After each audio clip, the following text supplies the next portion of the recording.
back to the Max Reality. If you've seen my face before, then you know the drill, but if you're new here, I love talking all things reality TV, and today we are continuing our journey recapping Shark Tank Season 16 with Episode 9. But before we get into it, if you love Shark Tank recaps, Shark Tank product reviews, random reality TV rants in general, maybe check out the channel and subscribe. I'm trying to get to 1,000 subscribers before the end of the year. So if you want to join the party, it's a good time over here. Our sharks for the episode are Barbara, Kevin, Lori, Mark, and brand new guest shark, Jamie Kern Lima, co-founder of IT Cosmetics and contestant on Season 1 of Big Brother. They don't tell you that on the show, but that is a fact. Also, I can't remember the last time, or if this has ever happened, that we had 3 female sharks in the tank, so very fun. Our first pitch of the night is Petite Keep. Lindsay walked into the tank looking for $400,000 for 5% of her keepsake trunks. Here it is. They are steel trunks that come in 3 different sizes to keep all of your different keepsake items. You can pick different fabrics and different colors and even do special embroidery, all custom to you and your memories. You know, Lizzie, it looks like a coffin. Oh no! For some reason, the cost to make wasn't shown or talked about, which is very aggravating, especially for a product like this. I would definitely love to know what the margin is, but we did get the cost retail for them. So like I said, they come in 3 different sizes. The smallest is a mini, which is $195, petite, which is $275, and grand, which is $350. In a somewhat rare occurrence, but not a completely unheard of one, we just had this happen with Coordinates a couple episodes ago. It seems like they've actually lowered their prices some. It's kind of odd because they have like a classic trunk, and then they have a bridal trunk, and like the petite of the classic is cheaper than the bridal one, but I don't know exactly what necessarily the difference is. But even the bridal one that is more expensive than the normal one is cheaper than what she was saying in the tank. The petite bridal trunk is $255, and in the tank she was saying the petites were $275. So it seems like they've lowered the prices a little, which is nice. And while we might not get the cost to make and everything, we do get a very nice little sales ramp, which I love.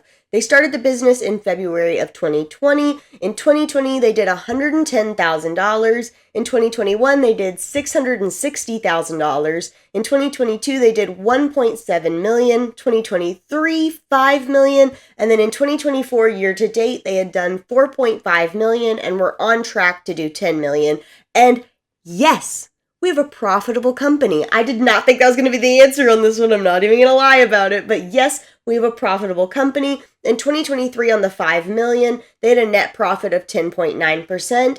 And in 2024, they were at 7.5 currently when they were filming. Along with all the great sales numbers, she owns 100% of the business. No outside investors, none of that. With her numbers being as good as they are, the first natural question from the sharks is, what exactly is she looking for? And she says the main thing she needs is a strategic partner. At the moment, she's been doing it all on her own, and she'd really like advice from somebody who's been there, done that. Then Kevin asks why they aren't profiting more. He feels like they should be closer to that 15% net margin. And this means it's time to dig into some math and numbers. And we kind of start off by asking her customer acquisition cost. And she tells us $86, and that's as far as we get into digging into the numbers, because instead we get sidetracked with our new guest shark, Jamie's personal story, which is great and fantastic for Jamie, everything she's overcome, but has nothing to do with this product or this pitch, so moving on. Mark brings us back to business, saying it's great what she's been able to accomplish, but this just isn't his kind of product, so he's out. But that's okay, because the reason Jamie was telling her story is because she is interested in wanting to make an offer, which is $400,000 for 10%, but she says Lindsay needs to find another shark to come in with her. And Kevin immediately jumps in, saying he'd be interested in them going in together. I'm in with Kevin. My daughter's name is Wonder. We've got Mr. Wonderful. He loves coffins. However, this is Mr. Wonderful, and he's not getting out of bed for less than 10%. So he says if they're going in together, it would need to be 20%. We then have our remaining 2 sharks, Barbara and Lori, chime in to clear the deck and go out. Barbara says she doesn't feel like she needs a partner, and that's why she goes out. And Lori follows suit, saying Kevin and Jamie would be a great pair for her, and the amount of equity Lori was going to ask for just doesn't seem fair, so both of them are out. Lindsay then tries to counter Kevin and Jamie to try to go back down to the 10% that Jamie originally offered, which I don't know why she tried to go all the way back down to 10 instead of countering 15, but that's fine. It's whatever. Jamie starts to defend the 20% equity, saying what she's paying for is their time and knowledge. Lindsay then tries countering again, upping the money to $600,000 for 12%. They immediately say no to that. She tries countering again for 15%. I'll be the bad guy. What I'm considering is $400,000 for 20%. And with that, they are staying firm at the $400,000 for 20% offer. 20% is a lot of money. Except you offer her nothing, Barb. Barbara comes back at Kevin saying that it was actually really good in her career, turning down some of those early offers that were small and not right, and waiting until she built it up herself and got that big offer that was really worth it. Even Jamie pipes in saying that she shouldn't make an offer that she'll regret later. Lindsay once again tries countering, pointing out that the valuation they're putting her company at is pretty low compared to her actual sales, so she tries countering $400,000 for 15%. But Kevin is standing firm, and while he's giving all his reasonings for that, Mark and Barbara start to have their own little private chit-chat to the side, and this leads to them coming back in together and offering her the $400,000 for 15%. Then boom, Jamie decides to strike out on her own, and she says that she alone will match that offer. Then Lindsay takes a very bold move and asks if they would consider all doing it together. They all agree, and bada bing, bada boom, she makes a deal with Barbara, Jamie, and Mark for $400,000 for 15%. First off, the pitch. I'm very surprised she ended up getting a deal, especially when all the countering and the back and forth was happening. I really just did not think it was going to happen for her. So to have all of that kind of transpire at the end, and then her be able to get 3 sharks, really incredible. I'm going to give her that. So I am the kind of person who feels like I have to keep every little thing. I love keeping things, little pieces of memories. I even have under the bed storage that's just like full of different memory stuff. So technically I should be the target demographic, I think, for this. But I just truly and deeply cannot justify spending this much for just a box to keep my stuff in. I can't put together why you spend this for that. And when she first came out, the way she was talking about it, it sounded like it was going to be a solution that wasn't just putting your stuff in boxes. Because she was talking about it like, oh, you get all these great memories and then you just end up putting them away in buckets. So I thought it was going to be some sort of like better storage arrangement to like show off items or something, but it's just being a steel box. I really can't wrap my mind around this one. I just don't understand. A good question I saw people asking on Reddit that I am also now wondering is, I want to know if these things are fireproof, because if you're advertising this as like a luxury box to keep your memories in, and if it's that expensive, I would really want it to be fireproof, and I don't know if it is. It might be, but she doesn't advertise that it is, and I feel like if they are, they should definitely be advertising that, because I feel like that'd be a big selling point at least. And I feel like if I'm paying that much for a box for my memories, I would want it to be fireproof.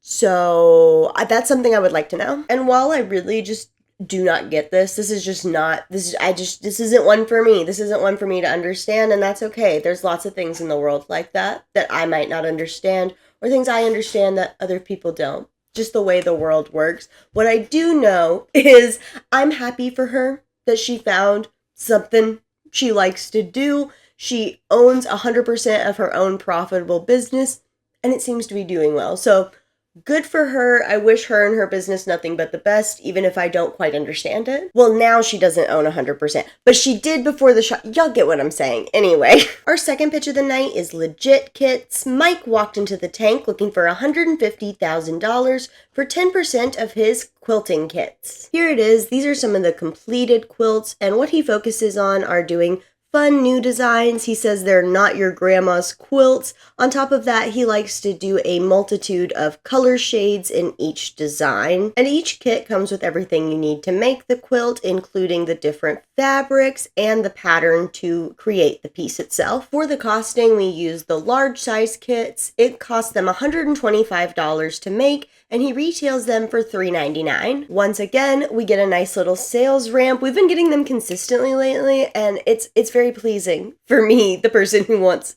all the numbers. They've been in business since 2020. In 2020, they did $30,000. 2021, $140,000. 2022, $400,000. 2023, $1 million. And year to date in 2024, they had done $825,000.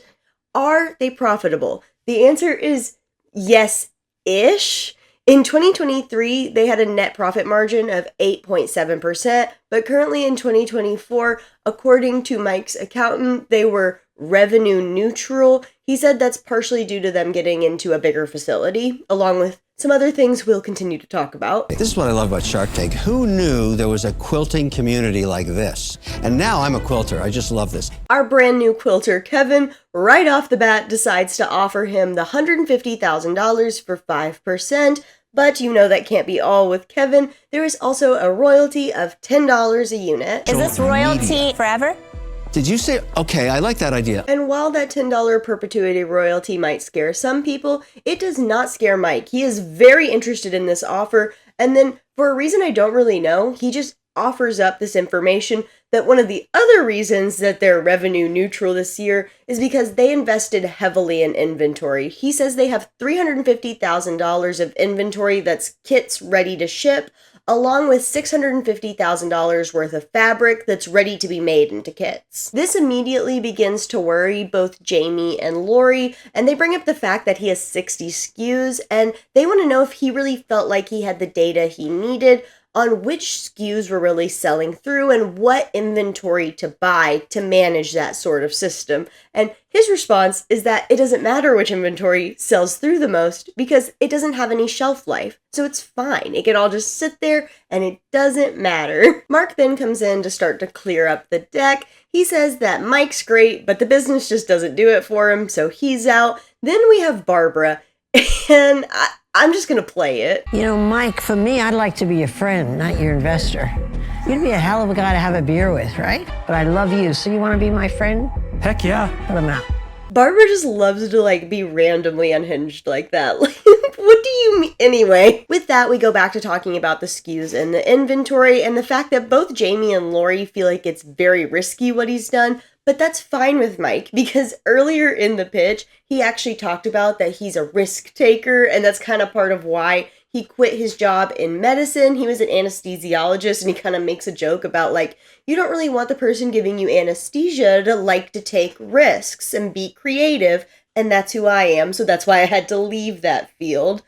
But with that, the risk is far too great for Lori and Jamie, and they decide to go out. And once again, all roads have led back to Mr. Wonderful. And in this case, it works out. Because like I was saying earlier, Mike was super happy with that offer. We just kind of went on a detour talking about inventory and all that. And with that, they end up making the deal together for $150,000 for 5% equity with a $10 royalty per unit in perpetuity. Personally, I was kind of surprised that Kevin didn't change his mind once he heard all that inventory stuff. I thought that might make him maybe not pull out, but maybe change his offer. Because, Jamie and Lori are right. It is really risky what he's done.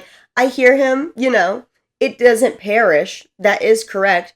But it's not good to just have dead inventory that you can't move, because then if you're holding on to inventory like that for a while, you get to the point where you have to start discounting it and liquidating it to get it to move, to bring in new stuff, to make there are risks. Just because it doesn't have a shelf life, a real shelf life, like fruit or something, doesn't mean it doesn't have some sort of shelf life. But whatever, he's a risk taker. He's taken that risk. He can live his dreams, and Kevin is taking that risk with him. Kevin is going to get a sewing machine and learn to quilt, and I would love to see that. I want to see Kevin on TikTok quilting, hilarious. I need it, please. So I love crafting, and I have a sewing machine, and I know how to sew pretty well, depending on the day and my state of mind. And I kind of was having a moment of ooh, maybe I'll try this. Maybe this would be a good video, me trying to make a quilt. Because I was under the impression that these quilt kits were for beginners. That is not true. So if you are also having that same thought, these are not beginner quilts. These are for people who do have some knowledge already in quilting. These are made for quilters. So great for them. Happy for them. It looks like a fun time, but if you're like me, these are not for us, just so you know. Overall, good for him. I hope it works out. I hope he has fun doing it, and I hope we see a quilt from Kevin in the near future. Our third pitch of the night is One With. Haley walked into the tank looking for $200,000 for 5% of her seamless swimwear. Here's what they look like, and the idea is that they're supposed to fit similar to seamless underwear. The edges are bonded instead of sewn together, making it so they don't dig into your skin the way that traditional bikinis can. Like a lot of places that sell swimsuits, she sells the tops and bottoms separately. Both the tops and bottoms cost about $12 to make. The tops retail for $49 and the bottoms retail for $47. She also does one pieces, and those cost her $23 to make and retail for $89. However, it seems like now both tops and bottoms are $49. That's what it says on her website. I don't know if maybe this was like a misspeak or if she has just changed it. I do think it makes a lot of sense though that they're just priced the same. It felt really weird that one was $49 and one was $47. But whatever. Unfortunately, no fun sales ramp, womp womp for us, but the business started at the end of 2021, and their lifetime sales are $2.3 million, and 1.3 of that had been year to date in 2024. And she says, yes, they are profitable, but we get no further information on that. Along with that, she has no other investors. She owns 100% of it. She herself put in $130,000. And while she doesn't have any investors, she does have debt on the business of $300,000. The first question the Sharks have is about her return rate, because that's kind of the nature of selling any clothes online, and especially bikinis and that sort of stuff.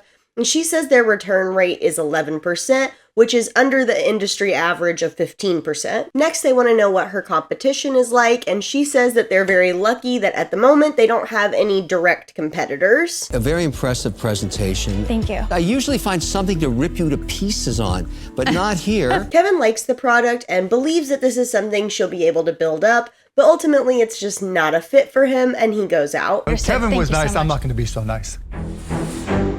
No, I'm kidding. And after his silly little joke, Mark agrees with Kevin, saying it is also not the right fit for him, and he is also out. Jamie then wants to know what she's looking for in a shark, and Haley says she's looking for a strategic partner, especially one that can help her in a new path to go into retail. And if you've seen the show or watched my videos, you can probably imagine that the next thing that happened was all of the sharks being like, why would you ever want to do that? But Haley says she feels like it's the next frontier for her business and the next step for growth. Barbara then says if retail's really something she's wanting to do, that's not something Barbara would be on board with, and she goes out. But then Kevin jumps in to be like, well, would you do a deal contingent on her not going into retail? And Barbara says she would, but she'll be greedy about it, and she offers $200,000 for 20%. She tries to counter for 12%, but Barbara is staying firm. We then have Jamie jump in to say she completely agrees with Barbara about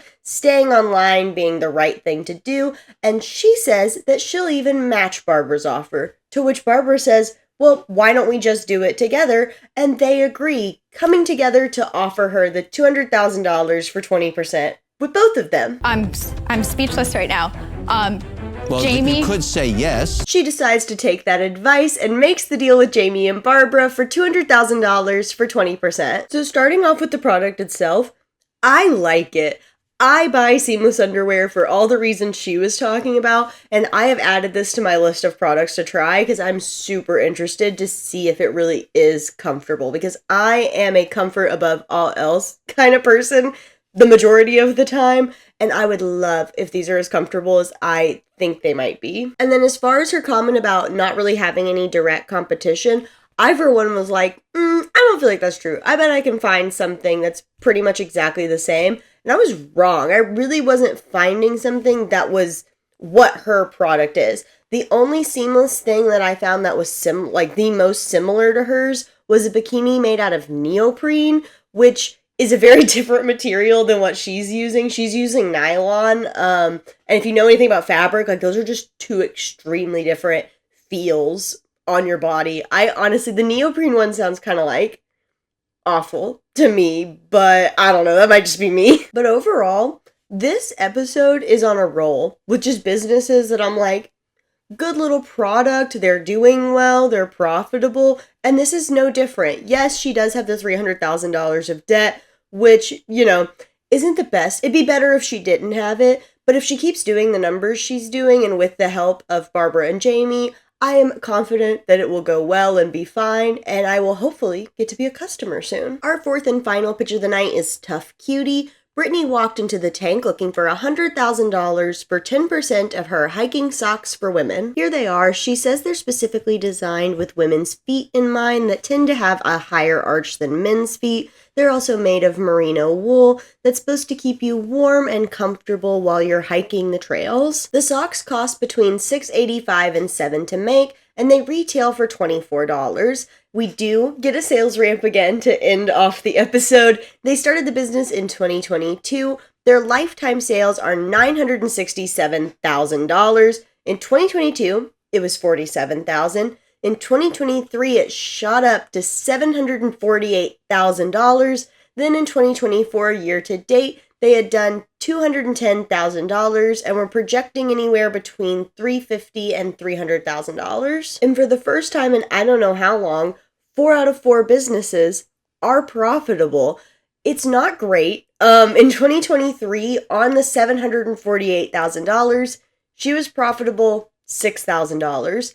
I know that doesn't sound great, but we're going to take a win as a win. Because of the major dip in sales, that's the first question the Sharks all have. They want to know if maybe her sales mostly come in the fourth quarter and that's why the numbers are low, or if it actually is a real dip. And she says they do get some sales in the fourth quarter, but really the major reasoning for the change in numbers is in 2023, they partnered with a major retailer, REI. Why are your sales down then? She gives a couple different reasonings for all of this. Number one, she says they were out of stock for a major portion of the year. Along with that, they changed their yarn supplier. And then on top of everything, she says a big contributing factor is she's only comfortable bringing in a certain amount of inventory right now. This is because there were some issues when they were launching an REI. Not only did they not have enough inventory for them, she also says that they oversold to them, which made it to the point that REI had to start marking down the socks to 50%. I'm going to be real. When she was talking about all the different reasonings, I kind of got a little lost. I did my best to kind of condense it all, but I am a little confused and wish there was a little more clarity on like what she means by that they didn't have enough inventory for retail, but also REI had too much. I don't know if there was just some like miscommunications or it was something with editing, but I went back and watched it a couple times because I was just trying to like sort through exactly what happened here. Honestly, felt like Mark a little bit, but I couldn't like get in there to clarify for myself. I was just having to sit there and rewatch it and piece it together myself. It also just could be that I'm not understanding something and I'm a little dumb. I'll also take that as maybe the what happened there. Anyway, we then get a moment of advice tank with Lori talking about how there's not really risk to retailers on how much they order, especially if they have a clause with you that they can return it. It's more of a risk for you. So you should always make sure that you're only selling them what you think they can sell through, because while it's not a risk for the retailer not to sell through your product, it doesn't look good if you're not able to sell through and they won't buy from you again. Not gonna lie, it's like a little late for Lori to be giving that advice. It's kind of like when you run into something and your friend's like, hey, watch out. And you're like, thanks. But we do love it. We love advice time on Shark Tank. That is what, you know, people love about the show, learning about business. But it was just funny to me. It's like, yeah, I think she kind of figured that one out, Lori, by now. Or at least you would hope and assume. Then Barbara asks what her biggest obstacle is at the moment, and Brittany says that it's brand awareness. She feels like that contributed to their low sell-through in REI. She feels like it was too early for them to really be able to tell their story. Of course, this leads to the follow-up question of, are you making an effort to tell your story online? And her response is that she hasn't really spent much on marketing and only 5% of their sales come from online. We then have Kevin, who talks about the fact that she hasn't proven yet that this market is big enough to exist. Along with that, she hasn't even really attempted to build an online community for her brand. She's pretty much done the exact opposite of what's recommended, going straight first into retail without building up that direct-to-consumer base. Yeah, I'm a trendsetter. I get it, Kevin. I know, but listen. And with all of that, Kevin is out. We then have Lori, who says that everybody up there knows she doesn't like socks. And I, for one, did not know this piece of Lori lore. I guess I've missed it other times that sock companies have come on the tank, because we've definitely had plenty of them. But yeah, Lori's not a sock girl, and because of that, she's out. Mark echoes Kevin's earlier points, saying ultimately she made a strategic mistake that a lot of entrepreneurs do in the beginning. But for pretty much the exact same reasons Kevin gave, Mark is also out. She then starts trying to convince Mark to come back in by talking about herself and her personal story, and I always feel like that's super risky to try to get a particular shark to come back in when not all the sharks are out yet. I always feel like it can like put off the shark that is still waiting to potentially make an offer. Like, oh, well, why do you want him to come in so bad? It's also risky to wait till they're all out and then just kind of beg. But you could just make a general plea to be like, everybody who's gone out, here's why you should consider. I always feel like it's risky to aim at one. But her trying to get Mark to come back in did not put off our last shark that we have left. And Barbara still seems interested. She asks Brittany what she would do with $100,000, and she says she would use it to help expand her direct-to-consumer base, but Barbara wants to know exactly how she wants to do that, and she says her plan would be to buy ads. Barbara agrees that is the typical way to go, but she doesn't think that's the right path for Brittany. She thinks what she needs is a gimmick, something that'll make her stand out, and Barbara says that she can have somebody think of it. It's not coming to her right now, but it will. And with that, she offers Brittany $100,000 for 25%. Brittany starts to try to counter, seeing if maybe Barbara would do a loan for lower equity, but before she can even really finish what the counter is, Barbara shuts it down, and after Brittany takes a little bit to think, she decides to end up making the deal with Barbara for $100,000 for 25%. For starters, I don't hike. I don't know anything about like hiking gear or that sort of stuff, but I do know that like women's hiking socks exist. Like that's not necessarily a new thing she's come up with. Like the Bro Glow self-tanner guys, maybe hers is better, but it's like, I don't know. I agree with all the sharks that she definitely needs some sort of a gimmick. She needs to build up some sort of online community. In my opinion, what I think would be the best would be finding a way to support like women's groups or different diverse groups, like getting out in nature, finding a way to support those kind of groups, or maybe even starting some up, like doing some hikes all together, something like that, since that's their main message of like getting women and more diverse people out hiking. Like make that your thing. Like go out, start groups, get them all together, take pictures on Instagram, videos, whatever, that sort of thing. That's my free gimmick. I'm giving it out for free. You're welcome. Like, organizing a group of people to go hike together is free. So that's all I'm saying. It's $0 to get a group of people together and go hiking and snap some pictures of it. This is kind of a side tangent, but it is related. I've never understood like men's and women's socks, because I get what she's saying about maybe women do tend to have a higher arch, but like I don't. I don't know why socks aren't just made to be like, these socks are for flat-footed people, or these socks are for this kind of foot. Because men and women's socks has always meant nothing to me. I've never even thought about like why they would be different until she brought that up, that maybe women do have a higher arch, but I don't know. That's always something that's baffled me. I just don't get it. Like, just say what they do. Just tell me, like, why are these socks, like, what did they do? Tell me. I don't know. That's a weird side tangent I've been thinking about since I watched this. I also feel really bad for her that she didn't have anybody to give her the advice that she needed when she was going into retail, because that really stinks to, like, start up your business and then you get this great offer, like your dreams are coming true, and it just doesn't work out just because you just don't have some of that fundamental knowledge.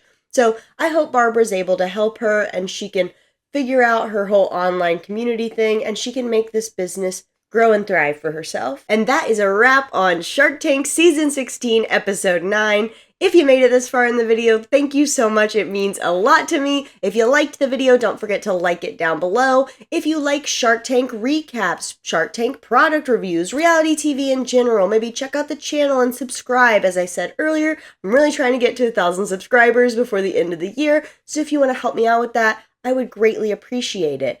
As always, I want to hear your thoughts, feelings, opinions, comments, all that and more down below. And until then, I'll see y'all in the next one.